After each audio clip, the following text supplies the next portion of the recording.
Welcome back, Omi homies and Omets, and in this video we have the Veve USGM on the panel of the NFT LA event, and he is laying out a lot of different things in this video, a lot to dissect, and he's talking about interoperability, the roadmap, and what to expect in the future.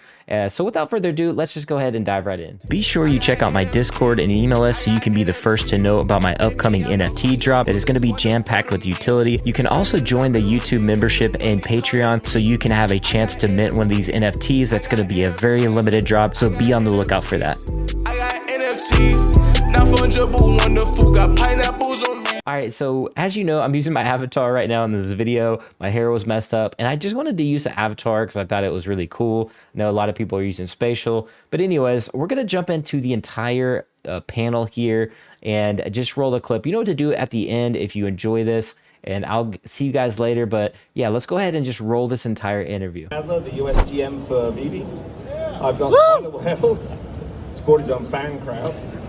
Tyler Wales, NFT Biz Dev Lead for Emergo, and Fabio Velarde, Head of Marketing for Solargenics. Guys, I think we start, if you could just do a brief intro, if we could start with you, Mike. Sure. My name is Mike Adler, USGM for Veve.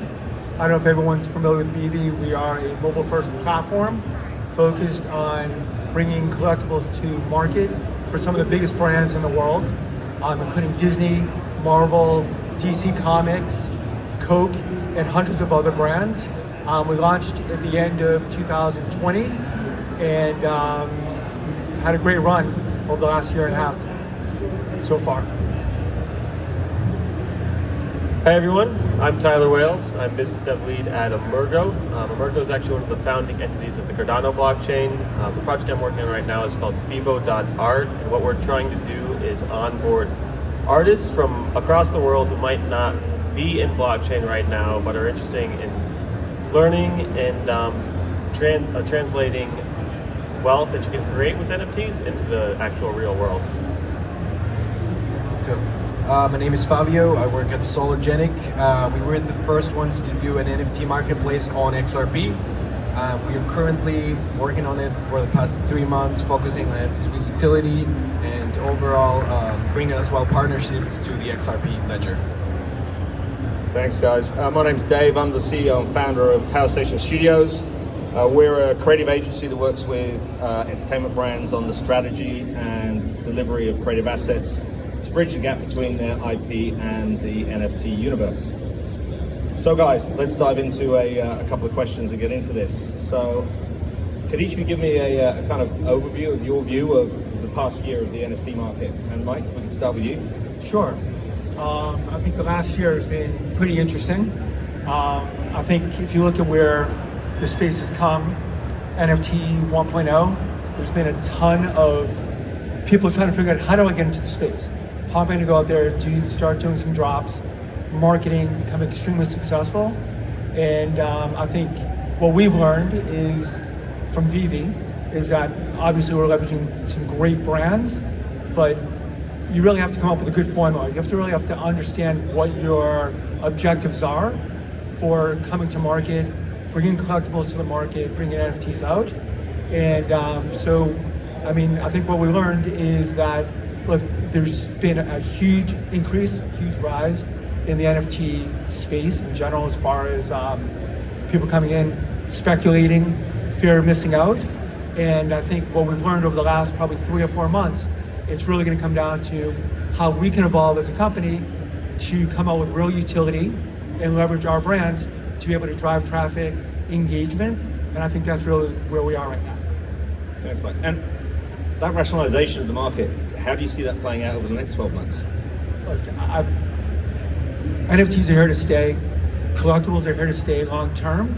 So I think it's really important to understand with a long-term view, if you come out with good quality stuff that people want, I think that's really one of the most important things. Absolutely. We're looking at. Fabio. Of course, so for us, this past year has been a time for building. We focused on implementing the best components to make it as easy as possible to enter, to hold an NFT. We did a fiat on ramp, and we secured a partnership with Simplex to do fiat to directly NFTs as well. while maintaining, the challenge is always while maintaining everything on a decentralized ecosystem. And as well, since being the first ones of doing NFTs in XRP, which is a network meant for borderless payment and instant transactions, it was a challenge, but I think the main benefit is being able to really send NFTs in seconds and with no gas fees. And at the same time, it allows us to focus on real utility, as in ticket holdings, for example, is a huge use case that we're being big on, with dynamic QR codes and really implementing this technology and facilitating brands that already have a following to incorporate it in their ecosystem. So it can be a new way, for example, for an artist to monetize their presence, monetize their work through NFTs. Tyler? Yeah, in the Cardano ecosystem, last year was a lot of building as well, similar to Ripple or XRP. And the NFTs went live in, I believe, March of 2021 was when NFTs first started being minted on Cardano. As soon as they did go live, though, they gained a lot of steam. There was a lot of speculation. Right now, NFTs traded in Cardano is somewhere between either 3 or 4 in total volume behind Ethereum, Solana, and then Polygon, I believe. So, yeah, I mean, that's it. Awesome. From my viewpoint, for the past year, I think the most interesting thing is that when we look at collectibles, which is what we're up here to talk about, is that nothing's changed from the collectible market throughout time. That the passion, purpose, and fandom has to have a connection and a reason for that NFT to exist, and a utility for the fan, either from a social, shareable point of view, or from a value point of view, or else there's no reason for it to exist at all. What's the next phase, guys, for engagement, for utility? Where do we see it going from here? And Tyler, why don't you start on this one? Okay.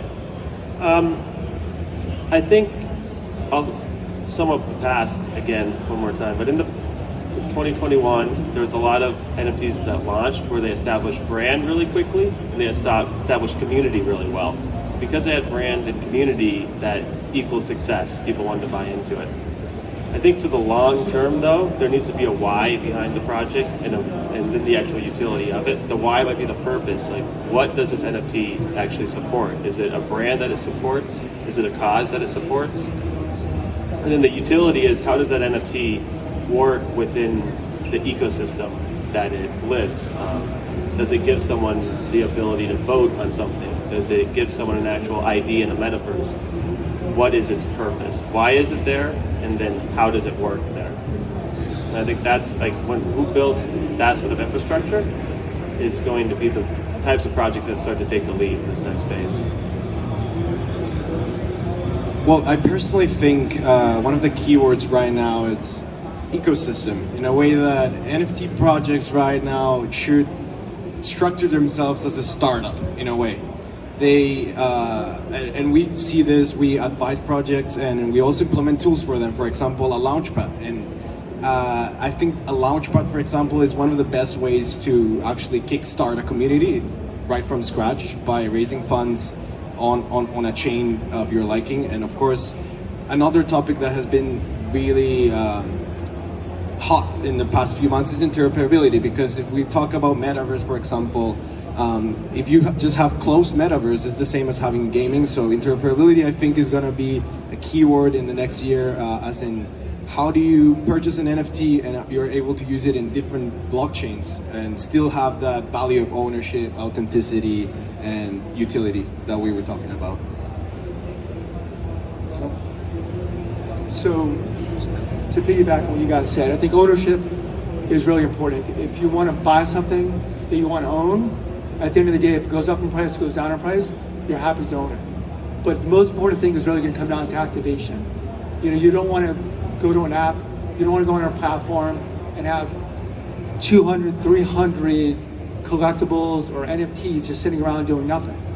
So you have to really figure out how you can unlock value for brands, for individuals, driving traffic, and it goes back to traditional advertising and marketing.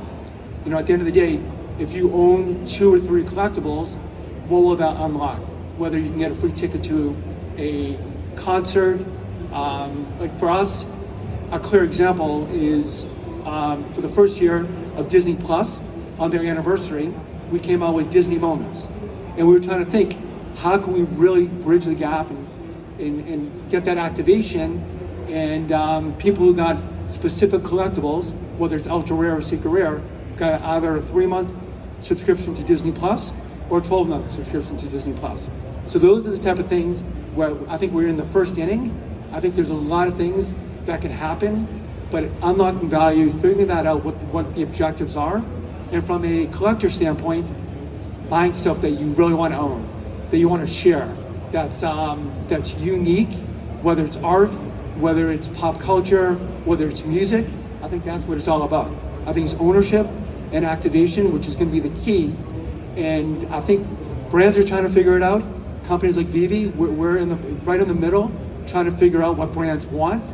And then, of course, technology has to catch up with everything, whether it's geofence drops, whether it's utilizing QR codes.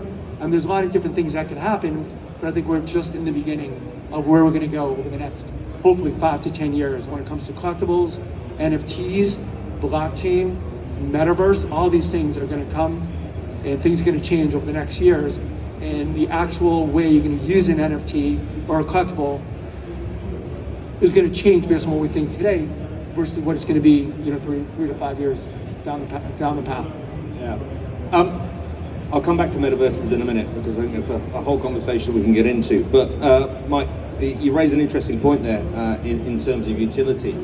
And how do we see the bridge between physical and digital and utility between the two moving forward? Because where I come from originally is in the physical collectible space. And we're really seeing a cross-fertilization between physical to digital and digital to physical. And I'm really interested in how you guys see that use case for combining both physical and digital together in this space. And let's start with you, Mike. Sure. Look, there's certain physical things that you can't actually buy. For example, like a Lamborghini, you're not going to buy a Lamborghini. But if you have a digital representation of a Lamborghini, something like that, it could definitely work as far as bridging the gap between physical and digital. But the power of the digital aspect of ownership is the authenticity, being able to verify, especially for high-end fashion. So I think there's a lot of verticals that, having a digital ownership can really help as far as counterfeiting within like high-end fashion. I think there's a lot of ways that you can track it, and that's the power of collectibles and NFTs, especially on a blockchain technology. I think that's really the key. And I think there's a lot of other ways that you can really, whether it's owning physical tickets or owning a digital ticket, being able to go to an event. I think there's a lot of ways that I think you can cross over, but I think the digital ownership is easier to use. You can share it on social, driving traffic.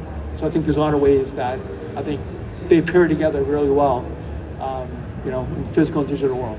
Yeah, I think proof of participation has been a big growth area and a really interesting area as we move forward. Guys, have you got anything to add to that? Yeah, I definitely think digital is a key word in what's coming. It sounds funny, but there's two aspects, I think. One is like having an asset that backs up your ownership in the blockchain from a physical object, for example, a Rolex or a car, like Maya said. And the other aspect, I think it's real utility. For example, we were discussing with Ultra Korea to do an activation there, and the idea was to do an art installation. So you go to a festival, you see how the artists are making the art in front of you, and then you scan a QR code and you can actually take it home, like go to a tent and take the piece of art that you own as an NFT. And that's what I think it's going to be, that's what we are aiming with partnerships, like providing direct value, which can be on digital items as well. And then we're going to talk about Metaverse, of course, because our biggest collection right now, it's avatars and Metaverse and online identity, but I'll leave that for later. Yeah, I could expand on that a little bit. There's definitely something like an asset-backed NFT, and the collectible could be an actual physical asset that backs an NFT. Baseball cards, sneakers, Rolex watches, like you mentioned, anything that has value that and it might not even be something you want to take out and actually use. Like for example, if it's a sneaker could potentially stay at the manufacturers. They could sell the NFT. You could hold on to that sneaker if it's like a Nike or something that appreciates in value. And And if you ever do want to exchange it and wear it, you could maybe burn that NFT, get the physical item back, for example. There's lots of ways you can kind of unlock liquidity in physical items through NFTs. Thanks. And what about play to earn inside the metaverse? How do you see that playing out within the future? Maybe Fabio, you could start with this one. I think when it comes to the metaverse, we have to talk about digital identity. And digital identity is something that we already see in Web 2.0. We already see Twitter like handling the NFT profile pictures. But there's gonna come a point where you really wanna, in the real world we have specific attributes, we own specific things that have social value, and you wanna have that in the metaverse as well, if you wanna have, something like an avatar that maybe represents yourself, you want that avatar to be unique and not be something everyone can buy online, like for example in a video game. So that's, in that sense, what we're trying to aim is to provide a collection of avatars that you own actually the 3D model, so you can render it for any gaming or metaverse application. And play to earn games, to be honest, is not something we've been tackling on, but what we're doing is just preparing the materials so companies that focus on that get our API and SDK package, and they can implement the verification system so that people can use NFTs easily there. I think when it comes to that, it's always like, we are a marketplace, so I feel like you buy an NFT there, but when you want to use it, then you go to these play to earn applications, and the aim there is to make that bridge as smooth as possible, less different wallets to handle, have it all in one place, and that's what we're all about. Tyler? What do you think, Tyler? Yeah, play to earn. I think right now, in the past, I don't think anyone's really figured out play to earn yet. I think it's more work to earn. If you're playing a video game or you're playing something in the metaverse, are you playing it because it's fun, because of joy, or are you playing it because you can earn some crypto? And I think whoever figures out how to create a game where it's actually really engaging and fun to play, and then you also maybe earn, that's going to be a great project, a great product. And I don't know if anyone's actually really figured that out yet. Maybe. What do you think, Mike? Look, I think play to earn has really been proven in gaming, and it really hasn't been proven in other areas. So I think when it comes to the metaverse, if you're interacting, you're getting points. If there's a point system, that could work, and then those points will unlock collectibles or anything else. I think that would work, but we don't have that much experience on the play to earn side when it comes to Veve. Yeah, fair enough. I think play to earn's interesting, but I think you raise a really good point. Is it work or is it play, right? Is it rewarding loyalty? Is it rewarding dwell time? Or is it just getting people to do some of the hard work and heavy lifting for you and rewarding them that way?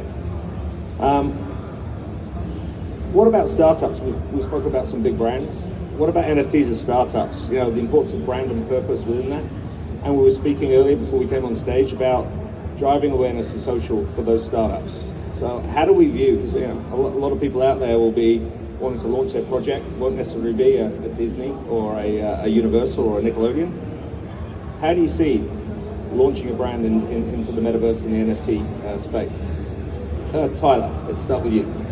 All right, so there's kind of two types of brands that come into the metaverse. You can have like a big brand like Disney, who already has a very established following. A lot of people support it, a lot of people believe in Disney, and they have that credibility. And then you have the other side, you have a startup who is trying to do something new in some sort of innovative way, but they don't have that credibility yet. With a startup entering the metaverse, it's more of a situation where the community that supports that startup through an NFT launch has maybe ownership in the actual project. They have a little bit more control on where that project goes, and maybe there's even more opportunity on what that NFT might become as that project evolves. On the other side, you have something like Disney or Marvel, where it's a big established brand. You might not have as much control in where the project goes as in the big picture, but you do have the value that's attached to the brand, and that is important. And you also do have the value that within the actual collectible itself, it's a kind of a nostalgia. It's like nostalgia. You like that brand, you like those characters. There's meaning to it. So it's a little bit of a different reason why you might buy one versus the other. I totally agree with that, and I think we have a very specific vision of how we work with big brands. For example, we did a collection with an FC Barcelona player, but instead of making that collection like branded as Barcelona and being a part of, there's a lot of brands that already own the rights to do jerseys from that team, and just to be a bit different, what we did is support the startup of the player, so the player can leverage their following but still offer something new, and we like to see brands grow from the beginning, because I believe we have one of the strongest communities in crypto. I gotta say, we have like 6 or 7 community members that came here even though we're not even based in the US, and that just means something to me. Like, it means when you give people the chance to come in early in a project, they really put in the work to make it grow with you. Yeah, I think community is really important. I think one of the things that the technology allows us to do is the concept of build it together, not just alone. That sense of ownership and that sense of engagement, that sense of interaction means it's a collective. It's not just you putting something out there, it's you and your audience and your engaged community actually being involved and helping develop that as well. Mike, do you want to say anything on the subject? Look, I think for startups in general, or for any type of brands, even big brands, like you take Paramount or Viacom or any big studios, they had to go through a long process to really understand what are NFTs, like how are we going to go to market, what are we going to do, and that's a big challenge. Similar with startup company, where they need to learn, look, they might not have a built-in audience, but they have to figure out, how are we going to do this? Like, where am I going to do a drop? Is it going to be, are we buying with crypto? Is it going to be mainstream? Like there's so many questions, and there's some brands that I've been talking to for over a year that I've had 30 conversations with, and they're still really nervous. So I don't think there's a good roadmap to figure out like what's the best way to go to market with something new. And then look, there's also the failure if you are an independent artist that wants to go and do a drop. Where are you going to do it? What platform are you going to do it on? How are you going to market it if you don't have a built-in audience? So I think a lot of people out there think it's so easy, but it's really not as easy as you would think. Big brands are trying to figure it out, and I think over the next year or two, hopefully, there'll be a better roadmap. Completely agree. I think it always comes down to what's the use case, right? Collectibles are collectible for a reason, and whether you're doing that in the physical space, the digital space, they've got to be collectible for a reason. There's got to be a reason for people to want them. Yeah, and a lot of it goes back to, from a consumer standpoint, is it a money grab? Yeah. I mean, are you doing a drop, walk away with $6 million, and those collectibles go down 98%? Like, what is that good for your brand? It's not good, it's tough. Yeah, no, I mean, we saw some great examples in the UK with soccer clubs going out and throwing money at some NFT projects, which fell flat in their face because their audience just weren't digitally native. They weren't ready. They didn't want to engage. And so it's a classic case of creating something that on paper looks like it'll work, but doesn't work because the audience isn't ready for it. But in that case, if you're a small company or startup, you can bounce back. But if you're a big brand and you're going out there for a huge money grab, doing a $10, $20 million drop, that's tough to recover from. Yeah, and I guess my analogy is big or small. You've got to understand the why and the who and the when. And you don't rush into it. You've really, really got to understand why it's going to work. Why are people going to be motivated? Why are people going to get engaged? And how is that community going to develop? Because at the end of the day, collectability comes from advocacy because other people want what you've got. And so you want to be able to share it, shout about it, and it has to be desirable. You raised a couple of good points in there again. How do you choose what blockchain? Let's talk about blockchains, guys. I mean, it's a minefield out there for what do you do. So what's your view, Mike, on blockchains and where we should be? Look, I think depending on where you're coming from you can be agnostic. You don't have to choose one specific blockchain that, at the end of the day or down the road, you want really interoperability. So you want to choose a blockchain that will have the ability that you can, put things in other chains as well. So I think that's a part of it.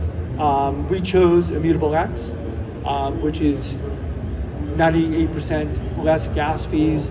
It's a Ethereum layer 2, but we made a conscious choice because we knew Immutable X was really focused on NFTs, and they were trying to figure out the bridges for interoperability, which is really important as well.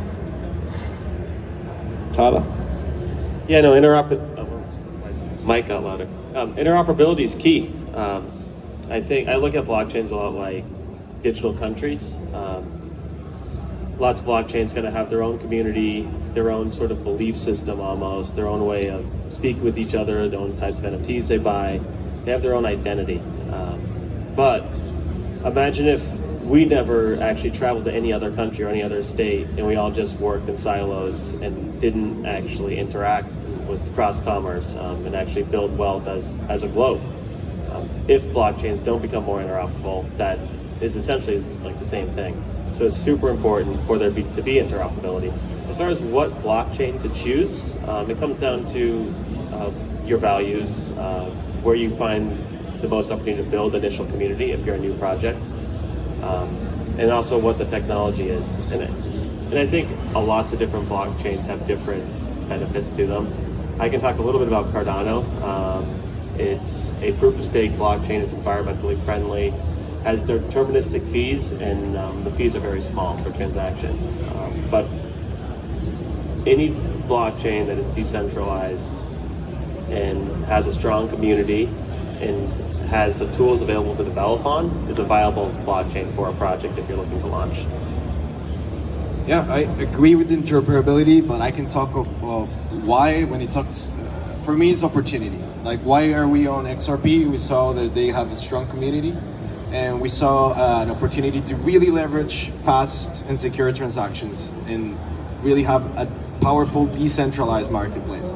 So it all comes down, what do you knowing your capabilities, you know, like we know we don't have smart contracts, for example, but XLS20, which is the native technology that Ripple is releasing on XRP, is going to allow you to assign royalties without the need of smart contracts. So that just makes it easier for a lot of people that are not they don't know how to develop, they don't know how to code, they just want to, you know, compartmentalize the ownership of an NFT easily.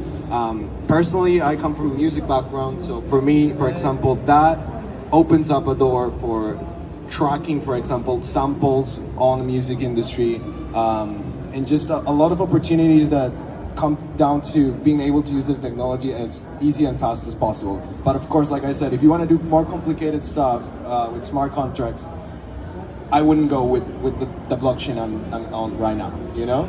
It's about what do you want to do, where do you want to focus on, and at what point in time, because technology keeps evolving, and I think, like you said it yourself, sometimes we come up with ideas and then the technology follows. And I feel like we are at that point, for example, with NFT ticketing. We're trying to find a way to have dynamic QR codes, so like we're about scalping, we're about scams, like we really want to solve a problem, because that's what you have to do in any company, any product has to solve a problem and a specific need for a specific someone, and that's the way to go, I think. And you're never locked in totally to a chain. You can always change. So yeah, and that's funny you mentioned, because we started building our own layer one. Like after being on XRP for a bit, we're building Corium, which is a layer one blockchain based on the Cosmos SDK. It's very similar to what you mentioned. It's proof of stake as well, deterministic transactions. But at the same time, we're trying to find the niche. The niche right now is the blockchain for all, but I know that's not something you wanna get in the market with. You know, you wanna try to find a niche, and I think for that one, we're going more in the corporate side, being a solution for more corporates, BDCs, even market making, and all of that. Thanks, guys. Keeps coming up, a word that keeps coming up, and I think it's really, really critical out there, is interoperability, right? So owning your NFT cross-chain, right? How do you see that evolving? How important is it? And what's the visibility like for people that are looking to go out there? So how do you see that evolving, and how important do you think it is in the sphere of collectability? And Mike, let's start with you. look, I think there's definitely some technology challenges with bridges. being able to go from one platform to another platform, taking a collectible out of one game, putting it into another game, it's just not there right now. And then if you look, a year down the road or 2 years down the road, how many metaverses are there going to be? How are they going to work together? Are there going to be bridges to be able to go from one to the other? So I think the word interoperability I think it's really important, but you also have to understand, from a technology standpoint, how are all of these worlds and metaverses going to interact? I think that's going to be the biggest challenge. And look, from a collectible standpoint, yeah, I want to be able to take my, Batman or Spider-Man, take it in and out of environments, take it in gaming into a game, out of a game. But I think there's going to be definitely some challenges, and I think the next 2 to 3 years, I think there's a lot of companies trying to work on how you can bridge different parts of the interoperability, which is going to be key. And in the space that you work in, where you get very, very strong fandom around specific brands, do you think there is a case for closed metaverses? Yeah, I mean, it's purely just serving that market. Veve is closed, and the main reason why Veve is closed is because our big brands didn't want their collectibles and their content all over the place. I mean, that was the key. They were really nervous, and they didn't really understand what that means. But now some brands want that interoperability, which is not there yet. And it's really comfort in knowing where your content's going to be and how it's going to be used. Yeah, I mean, from a brand point of view, it's critical the brand is protected in this new space, so that it's not going to exist in a space that the brand owner doesn't want to see, right? Yeah, and then they're learning. There's a bunch of IP lawyers talking about, infringement and everything else. That's really the key. You don't want anybody infringing on your IP, which is happening all the time. Completely. Fabio. I think with interoperability, you have to go one step at a time. There's no protocol that just works with all blockchains and your NFTs cross-chain completely. But for example, we bridged to the Binance Smart Chain now through Albridge. Then we found another bridge, multi-chain, we did to Phantom. And like I mentioned with Corium, it's going to be as easy as switching the node and then you use the same UI, but it's a different blockchain. That's the aim. I think that's where we're going, but of course that requires both a technological advancement and also from a community standpoint, like if we want to be interoperable with another blockchain, we want to be present as well with the users of that blockchain. So the way we did it, for example, with Phantom, we were in Beethoven X, we released a collection of NFTs to be airdropped for the people that use that pool. And I feel like marketing-wise, you always have to come up with different ways to engage in different touch points with your target demographic. And yeah, interoperability for me is about that, one step at a time. So I think Metaverse itself is a place for interoperability to happen. A lot of times Metaverse will start on one blockchain. It might be a Metaverse full of Ethereum NFTs. It might be a Metaverse full of Cardano NFTs. It might be full of Solana NFTs. But a Metaverse is something initially that's kind of controlled by, it's like a game developer basically. It's a project that's building a game, an environment, it's online, it's 3D, it's immersive. If that Metaverse wants to bring more users into its environment, it's in its best interest to start incorporating additional blockchains. Because once you get everyone from Ethereum interested in it, some of them wanted to go in, some of them don't care or whatever, but they have that first Ethereum community that's like, well, maybe we want to see if anyone from Cardano wants to come in, and then they allow for Cardano NFTs to be minted and to be introduced into that Metaverse. So I think the first step is having Metaverses first deciding to integrate multiple blockchains. Once Metaverses are integrating multiple blockchains, then you can start thinking about having portable portals from Metaverse to Metaverse. So, I mean, that's kind of how I'd approach it from an architecture standpoint and the evolution of the technology. Thanks. We've discussed a lot of it. So guys, from a framework point of view, what makes a good NFT project? Fabio, I know it's a big question, but... Like I said, I see NFT projects as startups, as brands. So there has to be a why, there has to be a how, and then it all comes down to community building in a way as well. But ultimately, use case. Like we've been discussing this, I think, extensively. So my advice to anyone that wants to start an NFT project is to find a problem that you could be solving through your NFTs, but at the same time, think of you as a brand. And I say this like in the music industry, for example. We're in a time where no matter how talented or good you are, if you don't have like a brand or like an identity, then you're nobody in the online world. Like I think there's 80,000 songs, for example, uploaded to Spotify every day. So if you want to compete, I feel like you have to have a strong identity and a very clear vision for who that identity will resonate with. And from there you start, planning your marketing, I guess, choosing what channels, what platforms are you gonna start the communication with, and have a clear roadmap, A lot of projects have really good roadmaps that involve like interoperability or like NFT projects. I'm talking about NFT projects.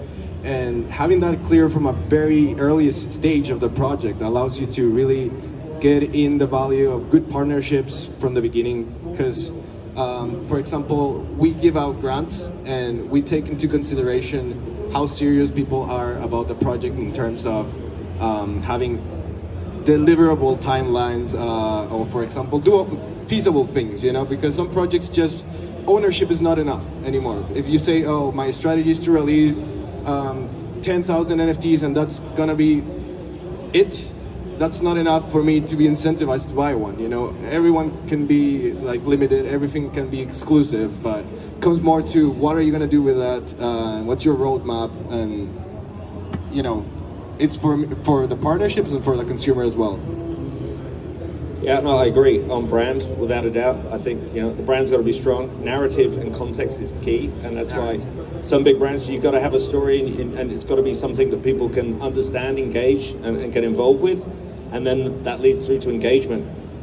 What's the engagement today? How do I get them engaged? And then what's the engagement going to be in the future? So what can I do with this? Where is it going to go? How is it going to evolve? What's the value today and what's the value going to be in 5 years? Not necessarily from a monetary point of view, but from a utility point of view as well. Can I add something really quick? I think one of the most important aspects while building a project is also partnerships. Like I work in marketing, but most of the work we do is partner with people, with brands or companies that will potentialize what we do in a certain aspect. For example, if we want to tackle the sports industry, we partner with an athlete that he gets something in return. He gets exposure from the community we already have, and we get to tackle into a new audience, to open a new bridge. So I think projects that have that very clear, like business development is key. You work in business development, you know how it is. Yeah, no, I definitely agree on partnerships. It's key. If you're trying to enter any new market in the NFT space, you need to have a partner who has expertise in that space before you try to solve a problem in that space with an NFT. Because first off, you just don't know enough about whatever industry you're trying to get into. And secondly, you don't have any connections really in that industry yet. So having a partner that believes in the blockchain, that believes in what you're doing, and also wants to introduce what you have, what you're doing with your project into their industry is super key. And it's also going to help you actually build a project and build an NFT offering that makes sense for that specific industry. Look, I think it's uniqueness. It's like coming out with a movie or coming out with a TV show.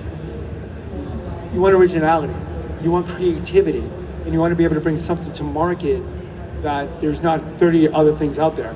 For like Veve, for some of the things that we do, first editions, and we're not coming out with 1,000 different variations. We want to make sure that we're coming out with something that's unique and different, that's original. And then I think the important thing is understanding your audience, knowing how to market, and utilizing social platforms in the most, efficient way. But we've come up with a good roadmap of how to bring things out. The fear of missing out is a big part of it. People, and the scarcity is really key. Coming to market with a NFT collection or a one drop of like 100,000, that's a lot. Come out with 1,000, come out with 2,000. Come out with something that there's a big enough demand that it's going to sell out. And I think that's really the key to a good NFT drop. but also making sure if there's a secondary market, that people are going to want it, and you have to really read your audience and understand what they want. Yeah, completely agree. And I think the other... Sorry, go on, Fabio. Yeah, no, I just really like the analogy of a movie that Mike said. And I just wanted to add to that. When we go to watch a movie, there's part of it that is already pre-made. That there's room for originality, but there's something that we already expect. If we're going to see a romantic comedy, we know how it will end with a happy ending and everything. And that comes, it's a good analogy with marketing plans as well. There's a lot of things that are just protocol. For example, having a social presence, doing a post the day of the launch, I don't know, like running some ads to push on Facebook. That's just protocol, but marketing really is more like thinking what on the why and really communicating it. Maybe untraditional marketing, for example, outside of social media, doing something in the physical world, doing events. Events, I feel like right now, after COVID, events are playing a really important role. Like events like this, projects that are here, they're making a difference. I feel like the projects that are just online, pushing everything through traditional Web 2 social media networks. I completely agree. And I think one of the big things we're going to see is that physical experience blended with the digital experience is going to go. And, you know, one of the things we're going to see in terms of average consumer engagement is how retail adopts the NFT marketplace and wants to push NFTs into the blended experience space. Guys, we've got 4 minutes left, so I'm going to ask a big question just to end with. What are the use cases do you think NFTs will bring in the near future? Where do you think it's going, and how do you think it will work? And I'll go left to right. I think one of the biggest use cases that are set to come, I can speak a little bit about fractionalization of assets. In Sologenic, we do a lot of, like, our main use case as a company is tokenizing stocks and ETFs, which we have the technology, it's fully available, but we need a license, like a compliance side of the company to do it. I think NFTs also have a use case in that field. Real estate, for example, like owning real assets that are backed with NFTs. I think we spoke a little bit about it when saying things like owning a Rolex, and owning the certificate of ownership as an NFT. But if you can do that, then you can do it with bigger things, such a house or, like, you know, other real estate type of properties. Personally, one use case that I'm very interested in is music. I think nobody has nailed music NFTs yet. We're about to experience it, and the key thing there is musicians will be able to get paid instantly, whereas in the centralized way of things, everything takes so long. There's like there's a middleman, and there's, like, I would say there's a lot of entities that go before the artist really gets their money, and not just music, any sort of arts and entertainment industry. So I think the use cases on that industry are going to be major in the next year or 2 to 3 years. Thanks. Okay, guys, we've got 2 minutes left, so you get a minute each. Yeah, I completely agree with music, and really any sort of creative IP could potentially be an NFT. They could be creative building blocks. You could have a whole film that's composed of NFTs, for example. The soundtrack could be music NFTs, the actual film that you're watching, those are video NFTs all composed together, and when that's streamed, you could potentially pay royalties to every single party that has ownership of a smaller NFT within that larger composition. So that's one example of where it could go, but yeah, IP building blocks. Look, I think the use cases are unlimited. Similar to what Fabio said, you're talking about deeds to your title to your house, deeds to anything that you own. I think every single industry, there's unlimited use cases for the use of NFTs in particular. So whether it's real estate, whether it's music, whether it's entertainment, like ticketing, I just think that having that digital authentication, but also being able to track is really super important for the long term. And the verification of ownership, 20 years from now, you can go back onto a blockchain and see that it was authentic, is really the key. So I think the use cases, are endless. They really are. I agree. I think blockchain is going to change the world in terms of the way that we do proof of authenticity and verification and provenance, and I think that's the really exciting thing. The NFT layer on top is I think really the NFTs are powerful. Yeah. I mean, if you look at it at a high level, it's a JPEG, but it goes so far beyond that, and I think people need to be educated on that as well. All right. Thanks a lot, guys. Really appreciate the Thank you, chat. everyone. See you. Thank you, everybody. Woo!